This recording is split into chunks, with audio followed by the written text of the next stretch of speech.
there's also a resurgence of an old understanding of sovereignty. It makes it more difficult, therefore, for international organizations such as the UN to put forward their arguments to promote and protect human rights and democracy. This being said, and despite a sometimes difficult context, Latin America has managed to evolve, develop, and protect its own assets and achievements. As you may know, there are all sorts of territorial disputes across Latin America, and these, more often than not, are brought to the attention of the International Court of Justice and other institutions. Many disputes are also settled in regional fora with the mediation of Mexico or Brazil, for instance. There isn't yet a armament race across the region, although there are some difficult and dangerous signs. And I think that Latin America is quite clearly coming in its own and will soon show the strength that it is. Now, it is true that global aid in the global context seems to focus on poor countries rather than emerging countries, and therefore this shows, I feel, a bad understanding of these issues, for instance, migration. This all brings us to the following conclusion. There is no global policy for the region as a whole, and worse than everything, maybe, the United States has no policy vis-à-vis Latin America. I think the last time might have been under Kennedy and his Alliance for Progress, barring maybe a small exception under President Carter. This region represents 500 million people. Nonetheless, it also represents one of the most promising markets of this century. And therefore, this is a question of shared responsibility here. And as Thierry de Montbrial was saying, it is also a question of accepting, with a bit of modesty, that democracy cannot be achieved overnight.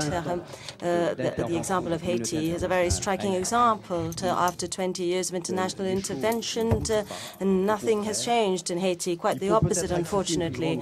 We also need to accept that this process is a gradual process. Change occurs gradually and will require more assistance on the part of the international community.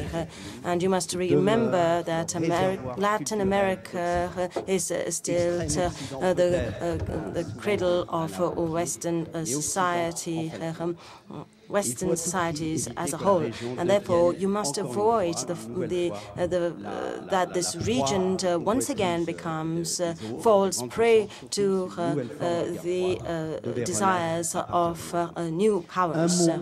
This is something that needs to be avoided at all costs. Just a word about the institutions that need to be reformed. The presidents present here have spoken at length about the UN Security Council and also about the enlargement of the G8. All these reforms are indeed absolutely crucial. But just a word of warning. We first need to find out what kind of security system we need before talking about reforms, because reforming merely to enlarge will lead us nowhere. So the UN Security Council indeed needs a reform. We've been awaiting this for very long, but it should serve to make the system more efficient, more efficacy. There has to be greater efficacy in the system, and enlargement alone will not solve the problem. India, for instance, is an increasingly important country, for instance, and we all acknowledge this. This is absolutely undeniable. But just giving a permanent seat to India merely to give it this status of being a powerful country is not enough, and I don't think it will serve our interests. It will not serve our needs for collective security. Thank you very much.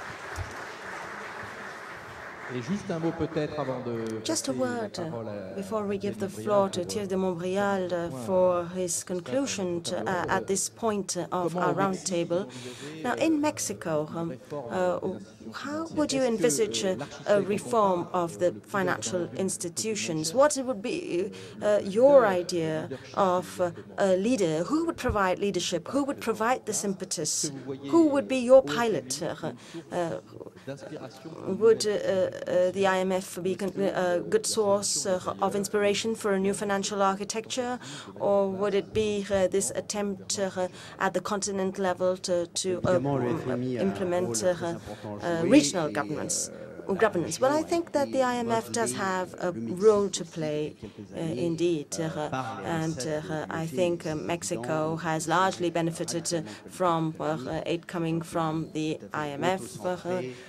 We have changed our economic policy considerably, and now we have opted for an import substitution policy, and we have now become a very open economy in Mexico. We have a very broad international trade network. But the IMF is not the only pilot on board, if I may say so. There is also the WTO. We are all awaiting with great eagerness the outcome of the Doha round. And above all, we need, and as this is what the Croatian president was saying as well, we need a proper capacity to respond to a crisis situation, and this doesn't exist. I'm not referring to financial crises alone.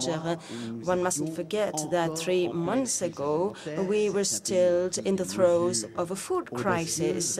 Some countries took some very bold steps against this crisis, but this food crisis still exists, and there was hardly anything done at the world governance level to do something to find a solution to this crisis. Well, there were a lot of reports, of course, but I don't think reports will solve this problem. So, yes, I would say yes. So why not the IMF? Yes, why not the WTO? And of course, the United Nations. The United Nations also have to play their full role when it comes to leadership.